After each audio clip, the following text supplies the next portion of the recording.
hello, Kevin. Hey, Charles. Thank you, everybody here so far for joining. First IG Live for this as well, so I feel like we're in good spirits right now. I'm Charles Lerner. I'm the engagement coordinator at Tao Group, which is a global hospitality company. And Kevin and I met in 2010 when I was a freshman at Syracuse on the bus to basketball practice and became very quick friends. So I'm excited to hear some more about Kevin. He's taught me a lot about his career and really how to take it to the next level. So I think he's going to have a lot of valuable advice for everybody else. Kevin, thank you for joining. Thank you, Chuck. Nobody I'd rather talk to. Love it. So Kevin was previously a moderator, and now we are interviewing him, which is awesome. He currently holds the position of the Vice President of Broadcasting at the Montag Group. As an agent, he represents sports broadcasting clients from national networks to local markets, and his clients include play-by-play announcers, analysts, radio hosts, writers, and reporters. Kevin's also the general manager of the TBT basketball tournaments Boeheim's Army. Just finished up in Columbus, Ohio, getting sports back on the map. Great job with that, Kevin. I know you made a lot of people's summers. And Kevin earned his bachelor's, master's, and Juris Doctors from Syracuse University. So when we say he bleeds orange, I think it's actually true. He also serves on the Syracuse University Law Alumni Association Board, and I believe the Young Professional Board of Syracuse University. In addition to being a great family man, brother, friend, welcome, Kevin. Thanks, Chuck. Excited to chat with you. So I think we'll just start. It'll be helpful if you give a brief background of your career and how you got from high school, let's say, to where you are now, and then we can dive in a little bit deeper. Sure. I mean, I think that you know that these days there are camps for kids for everything. So I remember I was in 8th grade. I went to a sports broadcasting camp, and that literally changed my life. You know, it was run by Ian Eagle, and who was the voice of the New Jersey Nets, now the Brooklyn Nets, and Bruce Beck. And the whole week, I just thought, how cool was it that these guys get paid to talk about sports for a living? I mean, how can you beat that? So Ian in particular was a Syracuse alum and talked about his experience at Newhouse and how it set him up for his career. I was a big Nets fan. I know you are as well. This was the heyday, the Jason Kidd days. So I was like, all right, I'm going to go to Syracuse and be the next voice of the New Jersey Nets. Thought it was going to be a really simple, clean, linear path, and really realized it wasn't. But that's life. And the first day I showed up on campus, there were about 200 other guys, all from New Jersey, New York, wanting to do the exact same thing. So eventually I just got more attracted towards the business side of things. And that started me on the path of where I got to today. But that's a little bit about how I wound up at Syracuse to begin with. Before you go into the rest of the path, you said you got up to Syracuse as a freshman and everybody wanted to do the same thing. And I think a lot of people have the same experience where they get up and they want to be, whether it's the GM of a sports team, the president of a Fortune 500 company, and they realize there's a lot of people with the same goals. How did you kind of channel that similarity to your benefit? Yeah, I remember being in a sport management 205 class with Jean and Pauline actually, and it was freshman year, second semester, and she went around the room and just said, "Hey, like, what does everybody want to be when they grow up?" type of thing. And I just said, "Well, I think I was in the sport management class. I was thinking more on the business side. I said I think I want to be either an NBA GM or an NBA agent." She was like, "What do you mean you think?" And I just said, "What?" And she's like, "Don't think you're going to become those things. Like, become those things." So I wasn't necessarily deterred from being a sports broadcaster just because everybody else wanted to do it, but it was a reality check that, like, hey, if I want to do this, I've got to go all out and be 100% in. It's a grind. These industries that we're talking about are just incredibly competitive, and you can get your way to the top, but it takes a lot of hard work and a lot of passion to get there. So, just from these types of conversations, I started to think about where exactly did I fit in sports and in media. I knew it was somewhere.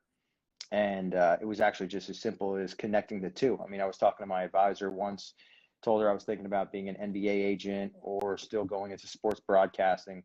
And she just said, well, did you know sports broadcasters had agents? And it was really that simple for me. I mean, I say it was simple, it really wasn't. It took a lot of time, a lot of conversations, so many different panels and speakers and networking and, you know, long nights trying to think of what I want to do and where I fit in. But I think that sometimes we all just like overthink it, and or at least I did. And for me, it was as simple as like, all right, what do I enjoy? And I feel like if I can combine as many of the things I enjoy into a job, it would just give me the best chance of being happy. So, and this is something that I heard on a podcast with Bob Myers, the GM of the Warriors. You know, he said that there was a Steve Jobs quote that changed his life, which was that everybody tries to figure out the future by looking forward, but really you figure out the future by looking backwards. And what he meant was, and I think what Steve Jobs meant was like looking towards the future can be really scary. It's really big and uncertain. And, but if you break it down and just think about like, all right, you look backwards, the things that I always enjoyed in my life were like sports, media, business, and a little bit of the law. And, you know, I'm now in my job, I combine all four of those interests and it doesn't feel like a job. It's a cliche, but it's true. So, so yeah. I want to go back to one point that you made. You said you were talking to your advisor and about being an agent or about being a broadcaster. And I think it's important. One thing I always looked up to you for, and I consider a strength now, is asking people for help when you need it. You want to go into a little bit more detail about some of those conversations with whether it was your advisor at Syracuse or people who acted as an advisor to you in your life, and what are the really important questions to ask them?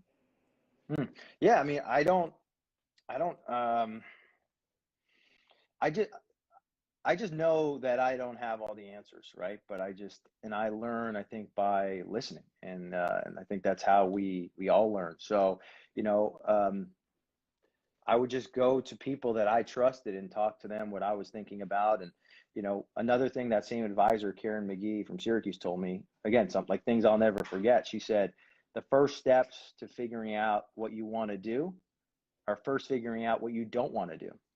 So how do you figure out what you don't want to do? Well, you've got to evaluate. You know, at least in college, you only get 3 summers to do an internship. You can't intern everywhere. So, but you can have conversations. You know, the amount of conversations I had with somebody maybe who was a lawyer for the Brooklyn Nets, and then somebody who ran events in the sports world, and then somebody else who, you know, David Falk I talked to, you know, who's an MBA agent, and talked to GMs of different teams, you know, like learning what their day-to-day was like and what they loved about their job and what they hated about their job allowed me to get an inside look of, okay, like, is this something that I could see myself doing? Because we only have, like I said, a finite amount of time in our life, and certainly like with internships and everything else, and you can't try everything, but you can certainly learn about everything. You know, the internet now, there's really no excuse. Learning day to day, was there anything that you saw? I remember when I was also looking at applying to Syracuse early and wanted to do Newhouse originally, and then ended up doing sport management. Part of my decision-making process was that I saw the day-to-day of what broadcasting was, and I realized I didn't think it was for me. What about the day-to-day when you started talking to agents of broadcasters did you like? Yeah. Well, I think I never thought about, like I said, being an agent for broadcasters at first. I mean, I saw Jerry Maguire. I thought it was awesome. Like Tom Cruise kills it in that movie. And I was like, man, that is like a dream life. Like this guy is on the field for NFL games. And so my sport was always basketball. So I thought about being an NBA agent and talking to, like, I have friends who love it, but you know, I also talking to people, they talk about how dirty the business is and how it's a lot of like, can be a lot of professional babysitting in a way. And talking to people who were agents for broadcasters. It was just more about, hey, like we're dealing with we can really focus with these people on building their businesses, building their careers, and helping them build a legacy. We don't worry about, hey, somebody gets traded and having to find them an apartment and having to lease them a car and all that type of stuff. It's just more like business managers. We also like joke that we're career guidance counselors, helping our clients, manage the day-to-day issues that come up throughout their career and helping plan for where they're going to be 3, 4, 5 years down the road. So day-to-day wise, I know you walked us through getting to Syracuse and realizing you wanted to become a broadcasting agent. Day-to-day, what do you think some of the experiences that you had, whether it was internships, schoolwork, working with the basketball team, led you to an area that you were able to now represent people? Yeah, I think it was really like a culmination of all my internships and all my experiences really like led to that point. I mean, I had never worked for an agency before I got hired, but I just did stuff that I was interested in and enjoyed, whether it was being a manager for the basketball team, working with the student radio station, TV stations on campus, interning for NBC for the Olympics in summer 2012, working with CBS and their legal department. Like all these little things that I did really all allowed me to just gain a wide knowledge base of the industry. And I think all gave me a bunch of different skills that, when I started on day one, basically being an agent, I didn't really know what I was doing, but I knew that nobody was going to work harder than I was. And I knew that, I if I didn't know as much as everybody else, I could apply myself and figure things out and kind of catch up. So it was like all these experiences along the way kind of add up, I think, to the person you are and to the professional you become. So you had some preconceived notions, I'm sure, of what the industry is like. What has held up, and what do you think are some experiences that may have been misaligned of what you thought it was going to be? I mean, in some ways, you take a risk, right? I think in any job, in any career, you can do as much research as possible, but at the end of the day, you don't know until you start. So I think in a lot of ways, it's exceeded my expectations. I love our clients that we work with. I work for an awesome company that there's no pressure about signing X number of clients or bringing in X number of dollars. It's just about like, hey, find people you're passionate about and help them grow and help them build something that's sustainable and long term. I tell this to athletes who want to get into broadcasting, but broadcasters too. The beautiful thing about this business is that you can literally do it for 50 years, as opposed to obviously the shelf life for NFL players is on average like maybe 2 years, right? Like this is something that if you love, you can do it long term and be involved in it forever.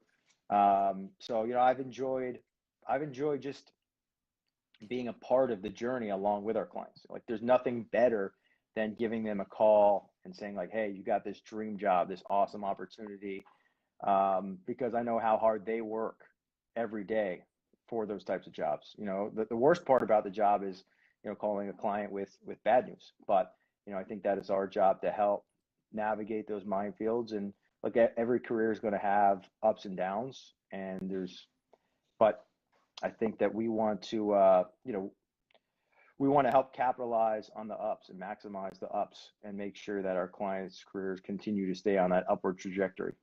I'm going to come back to something that you said about bad news and communicating. But before we get a little deeper, do you want to walk everybody through a brief, you get to Syracuse, you start working with the basketball team. How did that happen? How did it grow? How did you then start Boeheim's Army, utilize that network? I think just a brief overview will give a perspective to some of the deep forward. That's how we met. So I have to get into that a little bit, which is, going to Syracuse, I knew that I wanted to be, not to go all LeBron James, more than an athlete, but I knew I wanted to be more than a broadcaster. I knew I loved basketball, and I think the whole reason why a lot of broadcasters want to be broadcasters is because it's the next best thing to being on the court. You're sitting courtside, you're part of the game, you're being paid to be part of the game.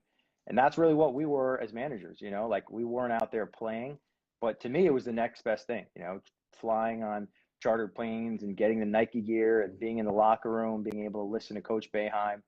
I wanted that experience. And I feel like I took advantage of Syracuse because it was just unbelievable. I think the experience we were able to have. And, I got kind of on that note, I got advice early on from a mentor who said, like, look, take advantage of SU. Don't let SU take advantage of you, and I think what he meant was there's so many opportunities at school, but you have to seek them out and be proactive and aggressive about finding them and finding different clubs or activities that kind of make you come alive. And, every single day for 4 years, from the first day I stepped on campus till I graduated, I was in the practice facility, 6 a.m. workouts in the middle of the summer. But again, it never felt like work. It was fun. It always, I think, paid off.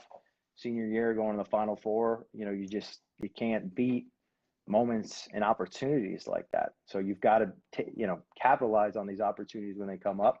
It's how we met and became friends, obviously. And then graduating in 2013, I just knew that what a life-changing experience the last.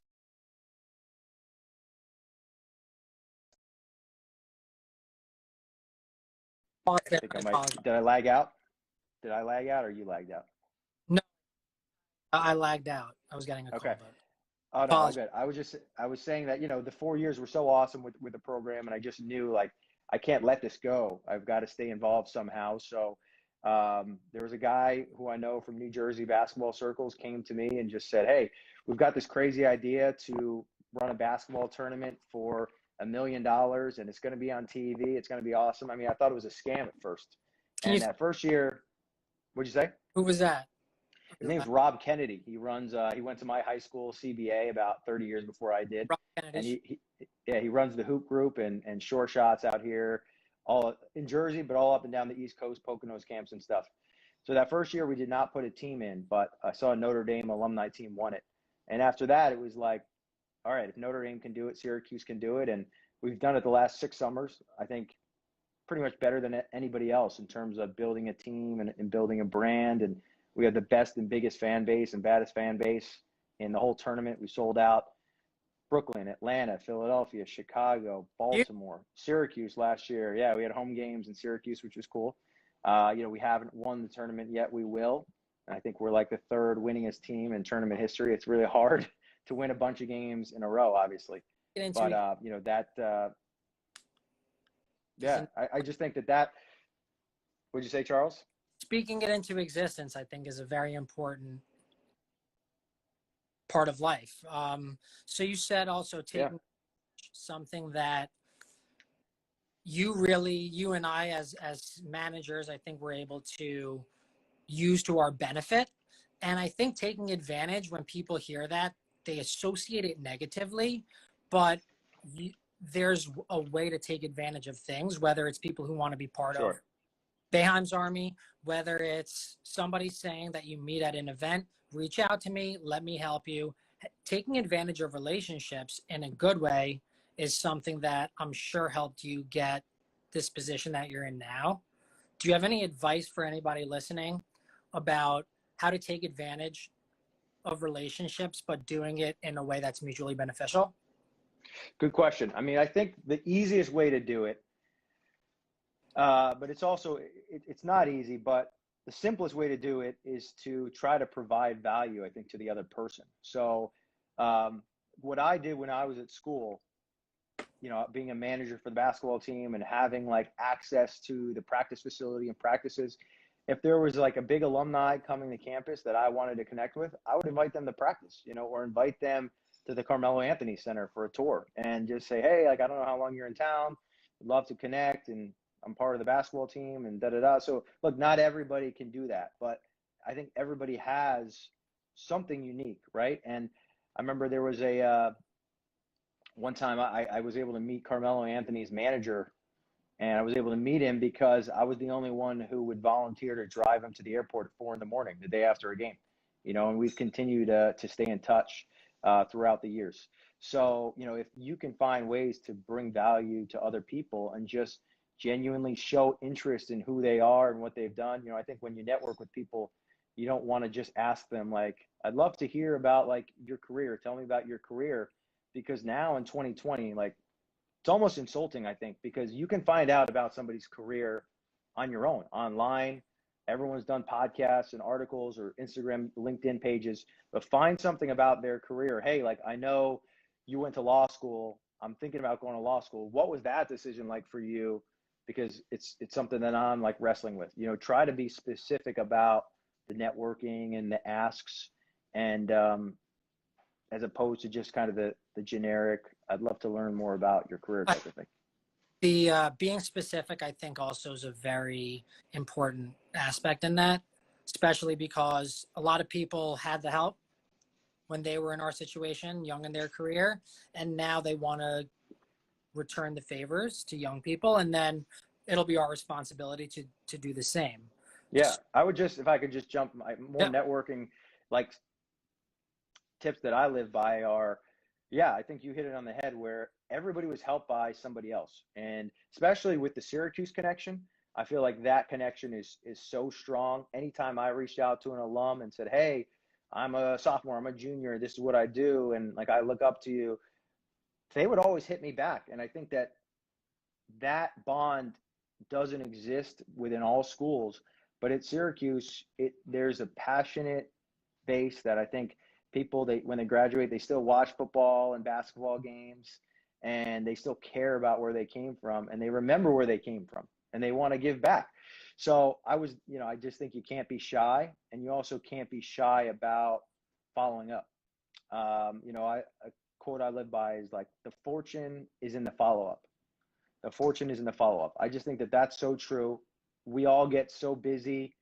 I miss texts from my girlfriend or my best friends, or miss emails sometimes from my boss. Like, there's so much going on, so much clutter and notifications, that if you email someone, you just can't take it personal if they haven't replied. They might be in the hospital. They might be on vacation. There's a million reasons why they could have missed your email. Maybe they don't want to talk to you, but I would think that they do. So I follow up a second time, even a third. I follow up a second time. And then when I follow up a third time, I say, hey, at the risk of being a pain in the butt, just wanted to check in like one last time. And sometimes when I reach out to people still and they don't respond, I like it, because when I respond the second time, they'll probably read it and feel bad that they didn't get back to me the first time. Maybe they'll give me an extra 5 minutes, or maybe they'll invite me to their office instead of just taking a phone call. So it's important to be proactive, not be shy, and be direct. The fortune is in the follow-up. Be direct. So I'm going to go back now, to something you said before about creating relationships with your clients and sometimes having to deliver bad news. Can you walk us through a little bit about, March, what happened in March, COVID, obviously sports shut down. I think a lot of people still are, but at that time were very unaware of what would happen in the future. How do you communicate something so tough to your clients, and how do you continue to make sure that they're working on their craft so they don't come back and have to, how about they come back and hit the ground running? Yeah, I think like relationships, our business relationships are like personal relationships. So I consider my clients my friends, and I think there needs to be honesty. Relationships are built on trust and honesty. So if we aren't honest with our clients, we're not doing what they pay us for, to be honest. So we need to have those types of relationships. We need to tell our clients when they're screwing up, and they should do the same with us. Like, I had a client, you talk about hitting the ground running coming out of the pandemic. I had a client I was talking to maybe a month ago and just said, you know what, I've been really like out of the loop. I saw he hadn't posted on social media probably in 2 months, and I just asked if he's doing anything to better himself during this time, and he was just like, really haven't. I've been kind of dropping the ball. And I just said, look, it's like anything else in life. If you're not getting better, you're getting worse, and somebody else is getting better. All these, the sports industry in general, like we said, is just so competitive that you have to just be in this continuous quest for greatness. And you can't just take off months at a time. Even if you're not working, there are still ways to get better. I've had clients in this time start podcasts. One of my clients, Kevin Brown, is a Syracuse alum. He simulated the entire NCAA tournament through this website and like did fake broadcasts of what the games would have looked like.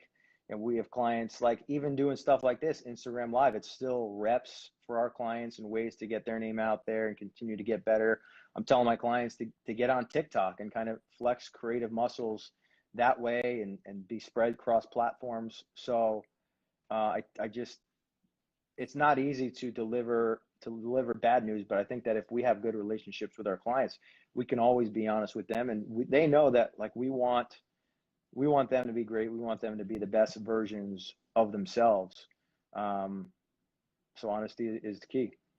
So I know I'm interviewing you, but I do want to add one point. I think it's important for people listening, if they're still in school, going into school, very recent graduates, doing these things that you're talking about, writing an article, doing a podcast, listening into somebody else's is the best way to follow up with people and not just say, hey, sorry to bug you, I'm checking in again. Somebody said to you, hey, Kevin, I wrote this article on how broadcasters have been staying aware during COVID, and it's your client, Kevin, is featured in that. You might say, hey, this is awesome. You should, next article you write, maybe you want to interview Kevin. And those things turn into very strong career moves. And I know it really worked for me. In addition, introductions, if I said, Kevin, can you introduce me to person X? You might say, why? But if I said, Kevin, I've been working with clients on their impact that they're making. I wrote this article. Do you mind sharing it with this person? You might be a lot more willing to make that introduction. So I did want to add that. Yeah. You taught me personally. So For sure. No doubt. I'll just, if I could say a couple more things on networking, especially like with college students. This is something that I've been telling people is like, I remember 6 months ago for one of the Syracuse boards I was on, they had us like do a Zoom meeting. And it was 9 o'clock at night. And I was like, whoa, I downloaded the app. I'm like, why am I on video right now? This is like freaky. This is weird. Our whole business now runs off of Zoom, essentially, or Microsoft Teams, Skype, whatever you use. And I think that it's really difficult to stand out in an email or even on a phone call. And if I was in college right now, like trying to network, I would ask somebody to get on a Zoom call for 5 or 10 minutes, to ask them a couple questions. And I think that you'll stand out that way. I think you'll be way more memorable that way. So that's something that I would advise to people at Syracuse. So back on that, what do you think is one mistake that you made that, one, what was your reaction when you made the mistake and how did you fix it or move on from it? And then what did it teach you? Or maybe that you continually made that you learned a lesson from? Interesting. Good question. I mean, like, I think, I don't know if I have anything specific, but I think just like back on the honesty piece, like I'm very, I'm in touch with my boss, he's like my boss, my supervisor, but also my friend, like who hired me.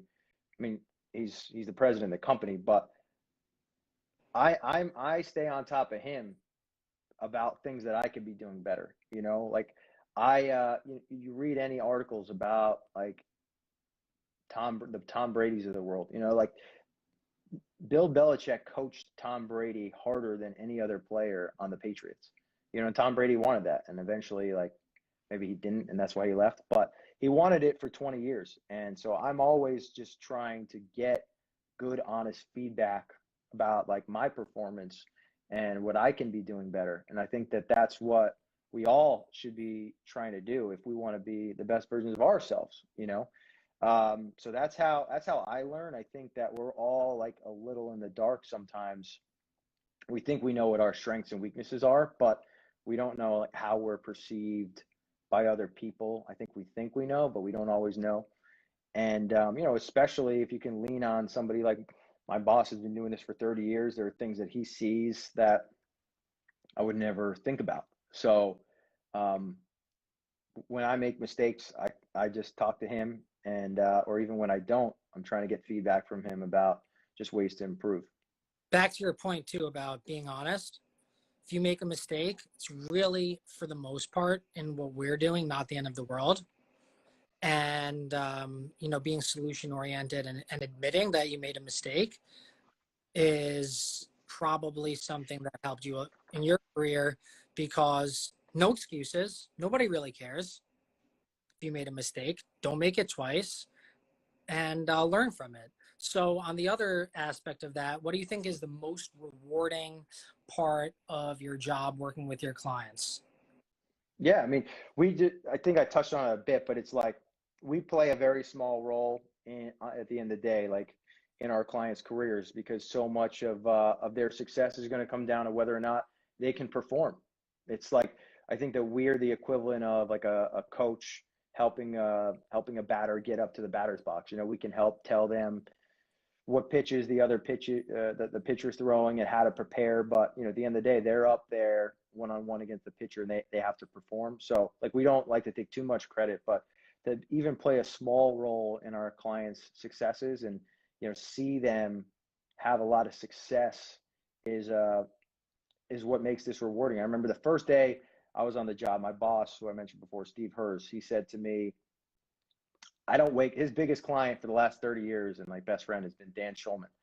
And he said, like, I don't wake up in the morning and bounce out of bed excited to negotiate Dan Schulman's contract. And I didn't really understand that because, like I said, Jerry Maguire before, isn't it all about show me the money? And he said, like, of course, I want Dan to be paid as much as possible for us to be a part of that. But what I got excited about is seeing Dan Schulman promoted to Sunday Night Baseball, seeing Dan get good feedback from his bosses, seeing Dan like happy in his personal life. And so those are the types of relationships we have. We're kind of along for the ride with our clients through the good and the bad. But the most rewarding piece is seeing them happy, seeing them succeed, and seeing them get good jobs. So this might be a tough question because there have been a lot of people, I'm sure, that helped you in your career, and you don't want to make anybody jealous. But think about a mentor that, for the people listening now that are younger in their career, who's somebody that had a really, outside of the people now that you're working with, had a profound impact on your career, and what did they do to have that impact for you? I feel like I learned a lot. I learned a ton. I'll give like two. One I work with and one I don't. I think when Mike Hopkins really like changed my life, former Syracuse assistant coach. And I remember when I was on a tour up in high school to go visit Syracuse, I like stalked him down and I told him who I was and that I wanted to be a manager for the team. And like I was a nobody, and he spent a half hour with me and my dad in his office and just telling us about himself and asking about me. And at the end of the day, he just said, "Look, if you get into Syracuse, you can become a manager. You've got the job, but you've got to get in." So through the 4 years that we spent together, I just learned from him every single day about how he carried himself as a father, as a coach, as a leader of men. And I think he did such a great job helping develop some of the young players to become great players, but great people.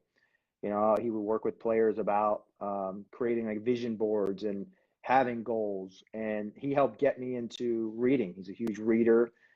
He's a great networker. He always is like giving gifts to people. So he's somebody that I think that definitely changed my life. And then, the one that I work with now is a guy, Gideon Cohen. I reached out to him. My advisor connected me with him because she was like, this guy's an agent for sports broadcasters. It seems like a great fit. And I asked him about 100 questions when I was a senior in college and just stayed in touch with him. I actually applied for an internship at the agency back then, didn't get it. and he sent me an email and just said, hey, stay in touch. You never know what happens. And now all these years later, we work super closely together, but he took a chance on me, and, I'll always be grateful for that for sure. So that's an important piece too. You didn't get the internship, you stayed in touch. I know one of Coach Hopkins' main quotes was consistency over time equals credibility, something that I have written in all of my notebooks. And it's true, consistency over time, you stayed in touch, and now you're a credible agent there. So if Coach Hop is ever listening, he really was an amazing person. So the best. Welcome back if the opportunity ever. Go Orange. How do you differentiate yourself from some of the other talent agents out there? Good question. I mean, I think that because like everyone has strengths and weaknesses in any job, in any profession. So I think you've got to have self-awareness to know your strengths and weaknesses, and also know your value proposition and what you bring to the table. So like for me, I know that I'm one of the younger agents, certainly like I think, the youngest sports agent at our company, and probably one of the younger ones in the business. So what can I do to take advantage of that? Well, like I'm more active on social media than some others. I'm always like scouring social media too for new potential clients. I've met a couple, connected with potential clients through social media, and there's so much you can really reach anybody and learn about anybody through social media. So like one example, we had a potential client come to New York City, and we had been talking probably for like over a year. I was really excited to meet with her, and I was following her on social media, and I saw that she was coming with her mom, and the night before she was going to meet us, she was going to see Aladdin on Broadway. So I just cold reached out on LinkedIn to, like, I think the casting director at Aladdin, and said, hey, I know we don't know each other. I'm just kind of cold asking for a favor. This is somebody, da da da. And this casting director took the potential client through a backstage tour, her and her mom, of Aladdin, and got to meet the cast and see everything behind the scenes. And so, like, I try to use social media as a way to there's no excuse to not know everything about, our clients and about potential clients and the people we deal with, because it's all out there. So I think that's really where I try to focus, and I think help differentiate a little bit. Ask and you shall receive, right?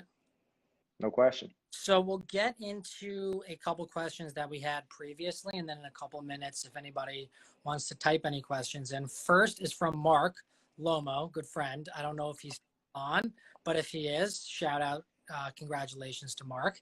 And he asked, what is your favorite piece of Syracuse memorabilia?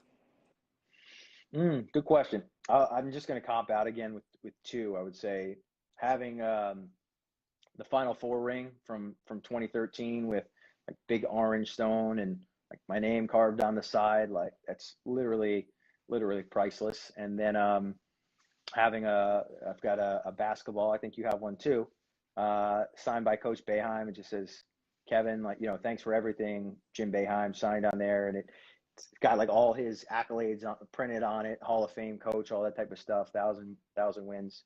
Those are two things that I cherish the most.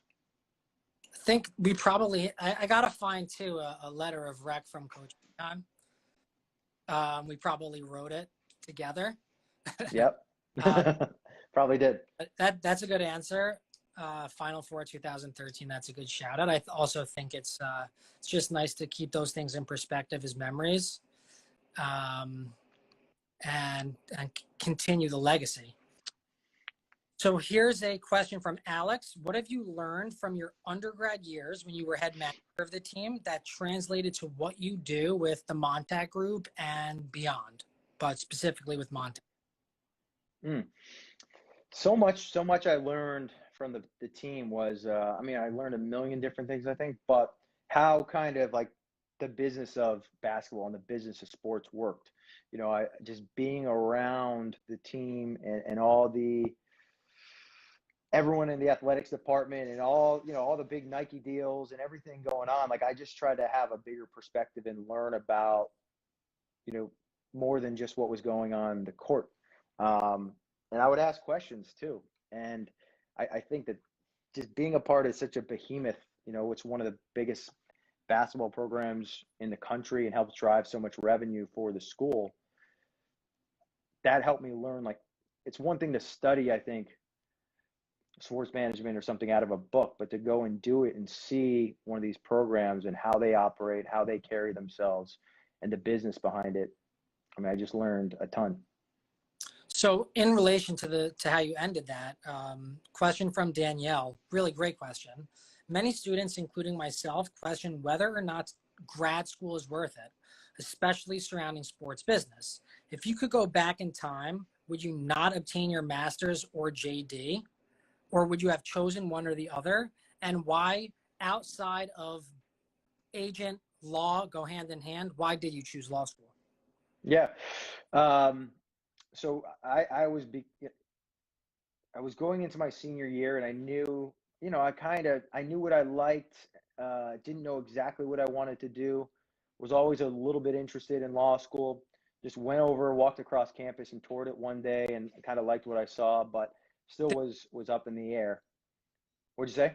Law school? Use the new law school? It was the old law school then. It was still the old law school building then. But it really, the reason why I went to law school was I met Jay Billis, again, at a basketball game, trying to take advantage. Like, I was back near the locker room and I was trying to corner him. He was broadcasting the game. And I just said, hey, like, Jay, I look up to you. This is who I am. This is what I'm thinking about doing. Because, you know, Jay Billis obviously is huge on ESPN now, but he was a very successful lawyer for a long time. And he just cut me off and said, go to law school. He said, you'll never regret it a day in your life. Even if you don't practice a day in your life, the skills that it teaches you, the ability to problem solve, critically think, will set you apart. So he kind of foreshadowed it. You know, I technically don't practice law, but everything that I learned there, I think, helped set me up for what I do now, in terms of reviewing contracts and negotiating and problem solving. You know, law school teaches you to just think through an argument every which way. And that's what we kind of do when we're problem solving with our clients and negotiating deals with, you know, ESPN and NBC and Fox. So I don't regret it, but I think it's also a very, very personal decision. You know, also I wanted to maximize my time, maximize my value there. So at Syracuse, I knew they offer programs where you can get your master's degree for the same amount of time and the same amount of money while you're pursuing the law degree, you know, at no extra cost. So I got my master's in Newhouse in the business of digital media because I thought that could help separate myself too. So I think that it's anybody who tells you, like, to do one thing or the other, it's really, I think, a very personal decision. But that conversation with Jay Billis, he was just somebody I looked up to, and it resonated a lot with me. And it's kind of full circle now because he's a client of the agency, and, you know, he's the best. What is it like having relationships with some of the biggest names in sports broadcasting that you looked up to and now that you work with? Yeah, it's kind of weird. I mean, not the name drop, but just like the quick name drop. I talked to, like, Bob Costas on the phone a couple months ago, and he was like, Kevin, my friend. And I was like, what are you talking about? Like, you're the GOAT. So it's a little weird because I'm like, I was a fan of this business and a fan of this profession, and I still am. But that's what makes it fun, you know, to work with these people that we love and look up to. And at the end of the day, I think you can only represent people, no matter what profession it is, you know, whether an NBA agent or an influencer agent or sports broadcasting agent, you can only represent people well if you're passionate about them. So we're passionate about what we do. Half the company went to Syracuse and went to Newhouse or the Falk School. And I mean, we're just total nerds about this stuff. So we love it. And that's what makes it fun. That's Professor Veely's, I think that's what he said on the first day. Just find what you're passionate about. And it was really great advice. I don't think I've anybody as passionate about something as him starting that program up in Syracuse. And that's why it's been a success. Exactly. If anybody has questions, feel free to write them in the chat below. I have a couple one or two more questions that we can go with until anybody asks. chemistry wise, I think building relationships. Obviously, when you do Boeheim's Army, everybody has a Syracuse relationship, but you don't have much time to create chemistry together. How do you do that for Boeheim's Army, and how do you see that translating to work, to the people that you work with, the clients that you have, especially COVID, everything's gone digital, virtual. How do you think Boeheim's Army's, especially relationship building, has helped your career? Has helped my career. Yeah, or what do you think some of those key characteristics of relationship building are that have made your team so successful also? Well, I think like we definitely have our competitive advantage as a team is that a lot of these guys know each other already. So even if Devendorf didn't play with Malachi Richardson, like they know each other. They watch each other play and they know each other's games. So that gives us a bit of a heads up because in the TBT, one of the hardest parts of being successful in the tournament is everybody has a short, limited amount of time to prep. You know, as opposed to I think college basketball, they practice all summer and their first exhibition game isn't until normally November 1st. You know, it's a lot of time to gel and get on the same page. We need to gel, get on the same page in about 3 to 5 days typically. So it's hard. And I think you see that on the court sometimes. It's not always the smoothest. But I think a lot of it comes down to trust, and these guys trust each other and they really enjoy each other's presence too. You know, that we hang out a bunch off the court, and I think hanging out off the court, it leads to increased chemistry on the court. You know, like some of my best friends too are people that I work with, you know, and we hang out outside of work and talk about stuff outside of work, and that helps improve our work relationships where we trust each other and we're looking out for each other and we're being good teammates to each other in work because we're friends with each other outside of work. So you probably 10 years ago would have, if you could have written a job for yourself, be very happy with where you are now. But what advice would you have given your 10-year-old, not 10-year-old self, but 10-year-ago self that you think people listening should really take away from this conversation? I don't know. I feel like I might repeat myself, but I think sometimes we just like overthink it. And I think it's like as simple as just writing down like things that you've always enjoyed and loved and are passionate about. You know, like I think it's important to like write down companies you're passionate about and people who you look up to, you know? So if like you look up to David Falk, for example, which I did, I was like, all right, well, I want to find a way to meet David Falk. And I did. Like I spent 30 minutes in his office in DC, and like that was a dream just to be able to do that. You can get in touch with people. It's just with the internet, you can reach anybody, you know, and if you want to work at Nike, your goal is to work at Nike. You can go on LinkedIn and find thousands of people that work at Nike, you know, and LinkedIn is a huge tool for young professionals, for all professionals. Like everybody should be on there and be active. And, you know, you can find somebody who has what you think is maybe a dream job and just connect with them and find out if it's, you know, what their job is like we've talked about, and if it's a fit for you. I think you've got to really put yourself out there. That's what I would tell myself back then. I think I did it. I think I would do it even more, because the networking, it's like an annoying word and an annoying thing to do, but really you just got to think about it as building relationships. And it's something that really, if you don't do it then, like you've got to do it then, because you really do it for the rest of your career. I was thinking about myself, like selfishly this week, about, man, there's like just so many opportunities. Obviously there's more serious stuff going on in the world, but so many opportunities that we're missing out on, like different conferences and networking happy hours and, you know, popping into different people's offices to meet with people and develop relationships. Like, so how do I personally do that in a time where like everything is virtual and I can't go to some conference and see like 30 different people there and, you know, in one day. So how do you do that? So you've got to continue to build these relationships over time. And would you say consistency over time equals credibility, right? As Coach Halp would say. In a post-COVID world, probably social media is something that everybody thinks, oh, a lot of people must reach out to them on Instagram. But the reality is it's still a very underutilized relationship building platform. So that's a great answer. I don't know if anybody listening right now might have any other questions, but we did save a little bit of time in case anybody popped in.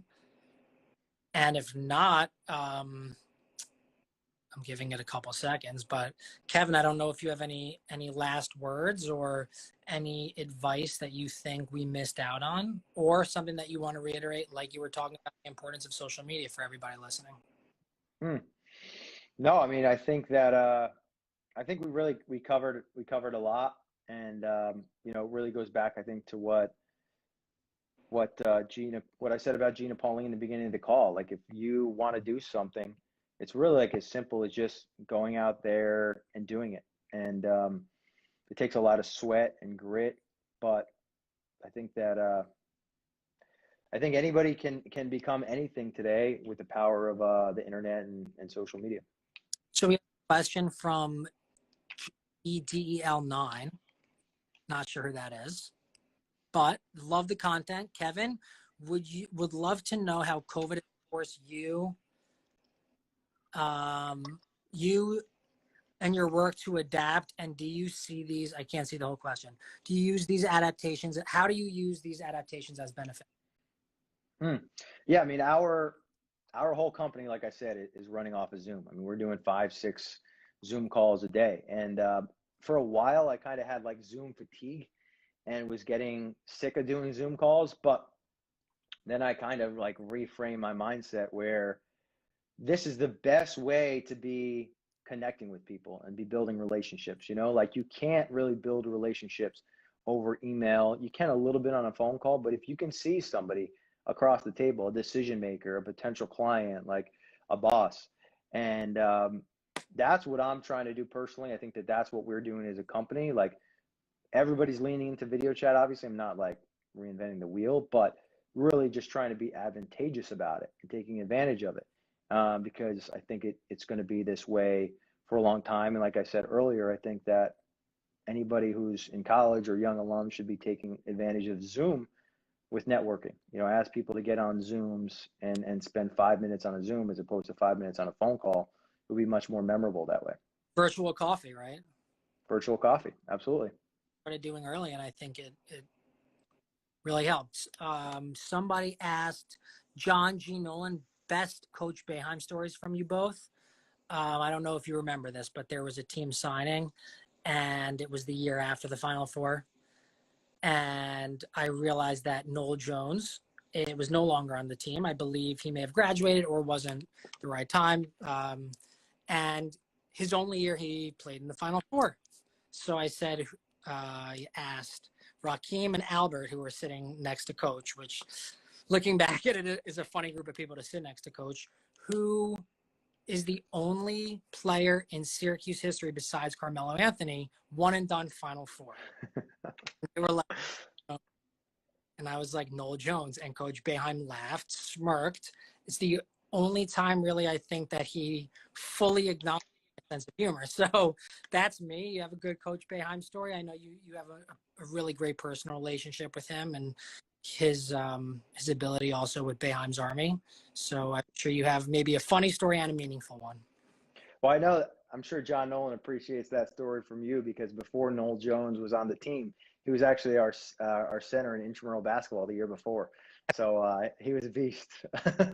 I don't know. I kind of like, I always stumble on this question because I just tell people that Coach Boeheim, honestly, is like the person that he is on TV. That's the person he is in real life. Like, he is a bit of a curmudgeon. He is a crazy basketball nut. He does stay up all hours of the night watching hoops. But, you know, I just tell people about, he also has a giant heart too, and he's an awesome father. I remember being at his house once. There was like a team dinner or something, and he kind of came around the corner. It was his wife Julie's birthday, and he came around the corner singing "Happy Birthday" with a birthday cake. And I'm like, this is kind of weird to see like Jim Boeheim singing "Happy Birthday" with a birthday cake in his hands. But he just does so much in the community, and he's the GOAT.